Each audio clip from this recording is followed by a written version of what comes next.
Anti-Clog.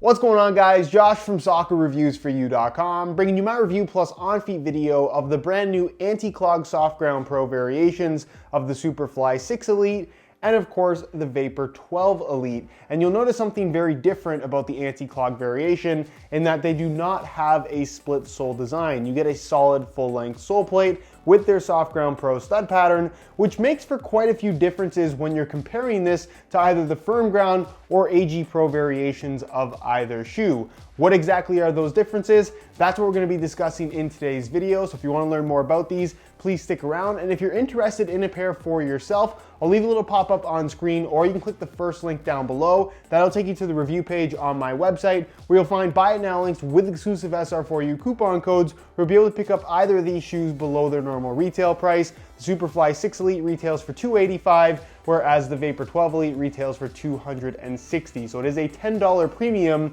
for the Soft Ground Pro anti-clog version. On the underside of the lid, you'll find some instructions on what conditions are best suited for anti-clog, as well as how to care for the sole plate, because you can actually damage it, making it a lot less effective. You also get this tube with an extra set of removable studs to go along with the ones that are already on the shoes. These are a little bit longer at 13 and 15 millimeters in length, where the ones on the shoes out of the box are 11 and 13 millimeters. Since the studs are removable, they also include a stud wrench, which you'll need for pretty much any soft ground boot. And finally, you'll get a string bag that is not the typical Mercurial string bag. This one is black in color with volt yellow strings and simply features the anti-clog logo on the front and Nike football branding on the back. Easily one of the most controversial elements of these new Mercurials is the split sole design, and really the only reason why it's controversial is because people don't seem to understand it. It's not a new technology. Nike has done it before with Mercurials, and they've done it with other lines as well. We've even seen split soles over the years from Adidas and other brands as well. However, what people don't seem to understand is that just because you can't see a sole plate through the midfoot does not mean that it's not there. The sole plate is fully internal. It runs from heel to toe as it would on any other shoe. When you bend it, when you put it on, it's going to feel like a regular sole plate, and that's pretty much because it is. The difference being is that they cover up the midfoot with the material of the upper, and then they put a stud plate in the forefoot and the heel to hold the studs on the bottom of the shoe. You'll find this setup for the Firm Ground, which is going to be the most popular version, as well as the AG Pro version. But you'll have noticed that for the Soft Ground Pro variation, which by the way is only available in an anti-clog variation, it does not have a split sole design. And the reasoning for that is because of the anti-clog sole plate, which is simply a direct carryover from what we had from the previous generation of Mercurials with its anti-clog setup. So what exactly is Nike's anti-clog technology? So what exactly is Nike's anti-clog technology? Well, I think it's very important to note that this sole plate and this stud pattern is designed specifically for use on soft, natural grass. No other surface whatsoever, regardless of whether or not you change the studs, if you want the anti-clog to be as effective as possible. Now, the idea of the anti-clog sole plate is that it doesn't allow mud to stick to the bottom, which would, one, add weight to the bottom of your feet while you're running around once the mud has generally jammed up the bottom of your shoe, and that too is going to affect your traction. If the whole bottom of the shoe is covered up in mud, that means you're gonna have this much stud rather than a full-length stud, which means traction is going to be compromised. This doesn't allow for that to happen, and the way that it does that is by way of the special material they've used for the sole plate itself, as well as the finish on the surface. You're gonna notice that it has this kind of semi-glossy black finish to it. When you run your finger along it, it is extremely smooth. Well, the way it works is that with the presence of some kind of moisture, which should be there if you're playing on a legitimately soft ground surface, some kind of water, the field will be wet. It uses that moisture to basically create a barrier between the sole plate and anything that comes in contact with it, mainly mud. It doesn't allow mud to stick to the bottom. So because of that, you end up with nothing clogging up the bottom of the shoe. They end up staying a little bit lighter, and you're gonna have better traction in these types of conditions versus somebody that does not have the same technology, granted that their shoes end up being clogged with mud. It's a really cool idea, and it legitimately does work. Now here's the thing about the anti-clog sole plate. In order for it to have maximum effectiveness, you have to keep it in really, really good condition. So normally when you wear a shoe on firm natural grass or even on artificial grass, the sole plates will get scraped up, they'll get stained, they'll get little scratches in there, and it's fine because that's a type of surface where mud is not necessarily going to be all that present. In the case of a soft ground type environment, if the ground is legitimately soft, it really shouldn't scrape up the sole plate in any way at all. And that needs to be the case for this sole plate. You want a completely smooth surface because that's going to create the best situation for mud to not stick to the bottom. As soon as you start scraping this up, mud's going to stick to it a lot more easily, and it's simply not going to be as effective. Scrape it up enough, and it'll basically just react like a regular plastic sole plate, even though it's technically anti-clog. So it is a wearable finish to a certain extent. They also recommend that when you clean it, you don't use any kind of rough cloth, you don't use a sponge, you don't use any kind of steel wool. You don't want something that, again, is going to scrape up the surface. You want it to remain as smooth as possible. So when it comes to cleaning it, given that it is pretty effective in terms of mud not sticking to the bottom, I would just run them under some water if you really want to clean them. I wouldn't really rub them down with anything because, again, you risk scratching up the surface. As soon as it gets scratched, it's not going to be as effective. As far as the stud pattern is concerned, this is the same Soft Ground Pro setup that we saw from the previous generation of Mercurials. And if I'm being completely honest, any Soft Ground Pro stud pattern we have from Nike or any other brand right now, they all perform pretty similarly on soft ground in my opinion. They all have 6 screw-in studs, 2 in the heel, 4 in the forefoot. And with this particular stud pattern, you have the bladed chevron style studs kind of filling in the gaps, although they're going to be longer than the firm ground studs, so please keep that in mind. Again, on soft ground, the studs are going to dig in a little bit deeper in order for optimal traction. That's part of the reason why they do include the longer screw-in studs if the ground you're playing on is extremely soft. Although I feel like the 11-13 millimeter setup already on the shoes out of the box is going to be effective for 90% of soft ground playing surfaces. So from a traction standpoint, I think it works quite well. The extra molded studs in between, I think, are more so just for the sake of familiarity in terms of feel on the ball. When you're comparing this to something like a firm ground stud pattern, it does still feel different, but you have a little bit more in contact than what you would have with a regular soft ground 6 stud layout that obviously wouldn't have the extra studs in between. Again, the advantage here would be the anti-clog sole plate. Theoretically, if you have anti-clog and someone you're playing against does not have anti-clog, when you're 30 minutes into the game, if his shoes are clogged up with mud and yours are not, technically you should have better traction. Is that a true advantage though? I think that remains to be seen, especially considering that most pros wearing soft ground Mercurials, the new ones, are not wearing the anti-clog version. If you've been paying attention to the pros that are wearing the brand new Mercurials, I think Cristiano Ronaldo is a great example because he always wears a soft ground shoe. Very rarely do you see him wearing firm ground. He has the new Mercurial Superfly 6 on his feet. However, he also has a split sole, but with a Soft Ground Pro layout. For the public, that is not available. If you want a Soft Ground Pro Mercurial Superfly or a Mercurial Vapor, you're going to have to go for this anti-clog setup, which sounds advantageous. I know I just mentioned all the benefits of anti-clog, but what are the downsides of it in regards to the overall performance characteristics of the Superfly or the Vapor 12 versus what you would typically get with the split sole design? One of those major differences is going to be the weight. So in a size 9.5 US, the anti-clog version of the Superfly 6 Elite weighs in at 9 ounces, whereas the Vapor 12 Elite, also anti-clog version, also a size 9.5 US, weighs in at about 8.8, 8.9 ounces, slightly less than the Superfly because it doesn't have the collar. That's really the main difference between these two shoes.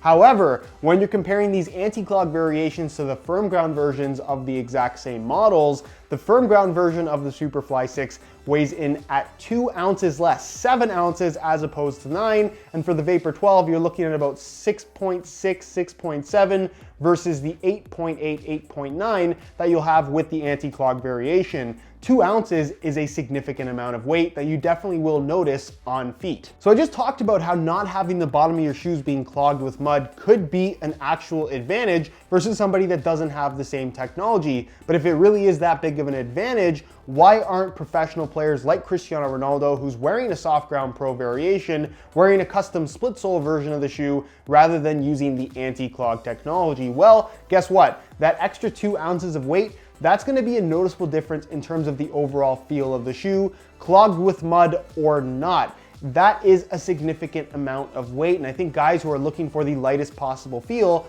would probably want something with this split sole design if it means the shoe is going to be a lot lighter. Now, even a custom split sole soft ground pro version of the Superfly 6 Elite would weigh more than the regular firm ground model, but the weight difference would not be a full 2 ounces more because the sole plate remains very similar in terms of its overall construction. Something that also needs to be considered from Nike's standpoint is that it's entirely possible that they want these big name pro players that are going to be drawing a lot of attention in regards to the shoes that they wear to have something with that split sole. We've seen Neymar wearing a custom soft ground pro split sole variation of the Vapor 12. That's actually what he was wearing when he was recently injured, and I would think that Nike just wants most people to see the split sole because the firm ground version is ultimately going to be a lot more popular with the general public versus the anti-clog variation. But the fact that pretty much no pros that I've seen are opting for the anti-clog version needs to be considered in regards to how beneficial this technology actually is. I think you also have to consider that a lot of these pros, they're playing on super nice fields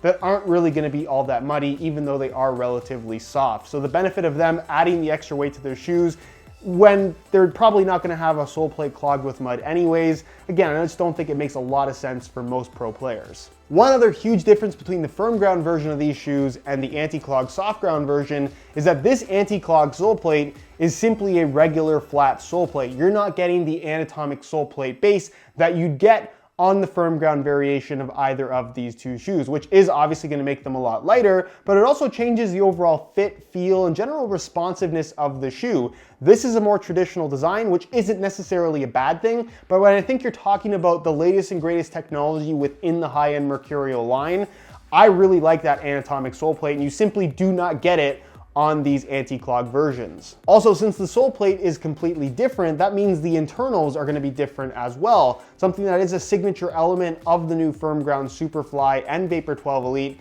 is the embossed pattern you'll find on the base of the sole plate, which, as you can see on this anti-clog soft ground version, it's just completely flat. So because that's flat, that means the insole is also going to be different as well. It still has the same lining on top, their Nike grip mesh, that I still think doesn't really do anything. It feels like regular mesh, no added grip in my opinion, but it uses the old foam, basically the exact same setup as the previous generation of Mercurials, minus that extra insert with the pattern that would normally plug into the base of the sole plate. That doesn't need to be there because there is no pattern embossed into the base of the sole plate anymore. So I wouldn't say that this is a significant difference in terms of performance characteristics of the shoe. However, not having that anatomic sole plate means that you miss out on other things that are new with the firm ground version of the Mercurial. Everything else from the sole plate up is pretty much exactly the same. It's the same 360-degree Flyknit construction. It has the Nike Skin top layer, a little bit of added texturing, your ACC all conditions control, which I guess would be particularly important on a soft ground version of the shoe.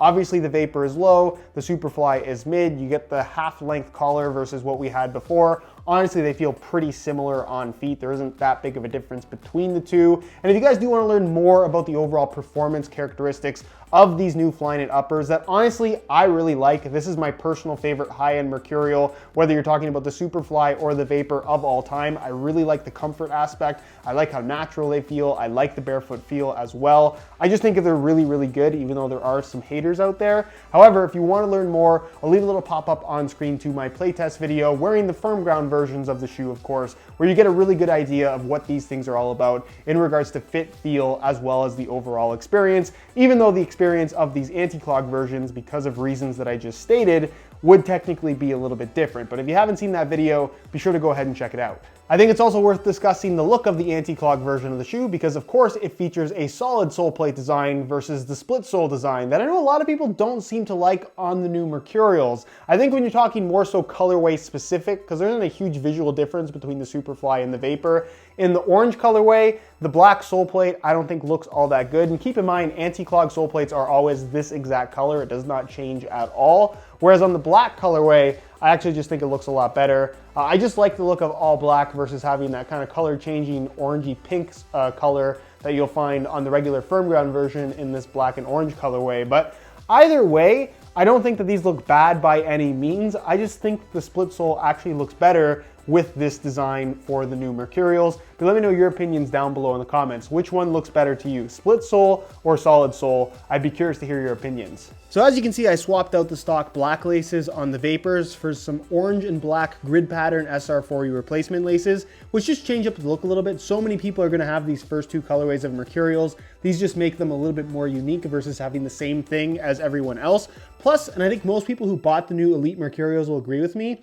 these new laces they put in, they have such a loose weave, they just kind of look and feel a little bit on the cheaper side, which I think isn't great considering that these are nearly $300 shoes. Anyways, if you are interested in a pair of SR4U replacement laces, the website to go to is www.sr4ulaces.com. There'll be a little pop-up on screen as well as a link down below in the description. So if you're interested in a pair, be sure to go ahead and check that out. Now on feet, because the sole plate is so drastically different than what you'd have from the split sole, the overall fit and shape of the shoe is impacted more than you might expect. The firm ground and HE version of the shoe fit and feel identical. These have a slightly lower volume fit through the midfoot and also seem to be a little bit more narrow. The toe box forefoot area, I would say for the most part, feels pretty similar in terms of overall fit and shape, but the midfoot definitely fits a little bit more snug on this anti-clog variation. Not to the point where it's so much different that you gotta change up your sizing, or if you fit in the firm grounds, you won't fit in the anti-clog ones.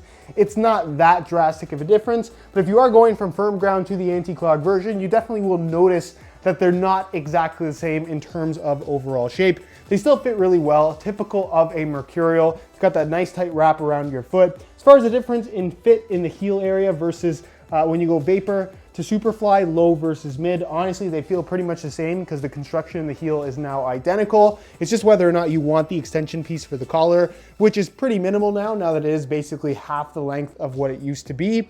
And as far as the Flyknit upper is concerned, it does have some firmness out of the box, but definitely softens up significantly after about 20 minutes or so and feels pretty good. Not having that anatomic shaping on the bottom is noticeable. That is something, again, that you will notice as a significant difference when going from firm ground to the anti-clog variation. However, I don't think it's that huge of a deal. I think the weight difference is more so the big noticeable thing. And as far as the width is concerned, again, it's a Mercurial. They fit fairly tight. You're not gonna get a ton of stretch out of this upper. So if you have really wide feet, probably not a great option for you. However, if you've worn Mercurials in the past or you just like a tight fitting shoe, I think these will be suitable for most people. And as far as sizing is concerned, I'm about a 9¼ I'm wearing these in a size 9.5 US, and the fit is pretty well perfect. Just like past Mercurials, these do run true to size. So if you are looking to order a pair, going for your normal size for the best possible fit is what I would recommend. So in conclusion, while there are some major elements missing with the anti-clog version of both the Superfly and the Vapor, as a whole, I still think they're both very good models. However, it needs to be considered that these do weigh quite a bit more than the firm ground variations. One of the most popular aspects of the Mercurial line, especially when you're talking about the high-end ones, is how light they are. But when you add 2 ounces to both the Superfly and the Vapor, which both weigh in at around the 9-ounce mark versus the 7-ounce mark or less that you'd find from the firm ground versions, that's an amount of weight that you're definitely gonna notice. And that's not to say that these will feel heavy, but they aren't going to have that super lightweight sensation, which I think a lot of people who want Mercurials are looking for that type of feel. The upper is still great, the fit is still great, and because they fit so nicely in general, they're going to feel lighter than they actually are. So don't let me scare you away from saying that these are heavy, but if you're looking at the real numbers, this is the heaviest Superfly and this is pretty much the heaviest Vapor that Nike has ever put out to the public. However, I think if you regularly play on soft ground and you find that your shoes do get clogged with mud, you are going to find some benefit from this anti-clog technology, given that you can keep it in really good condition. So as a whole, I can recommend these, but they're not necessarily the same experience that you'd get from the firm ground version of the shoe. Anyways, guys, that is it for my review of the Anti-Clog Soft Ground Pro Superfly and Vapor. Again, if you're interested in a pair for yourself, you can click the first link down below. That'll take you to the review page on my website, where you'll find buy it now links with exclusive SR4U coupon codes, where you'll be able to pick these up below their normal retail price. If you enjoyed the video, don't forget to support it with a like. If you have any questions for me, as always, leave them down below in the comments, and I'll do my best to get an answer out to you as soon as I possibly can. Subscribe if you haven't already for daily videos on all the latest and greatest soccer gear. You can find all my social media information linked down below in the description as well. And other than that, guys, hope you enjoyed the video. And as always, thanks for watching.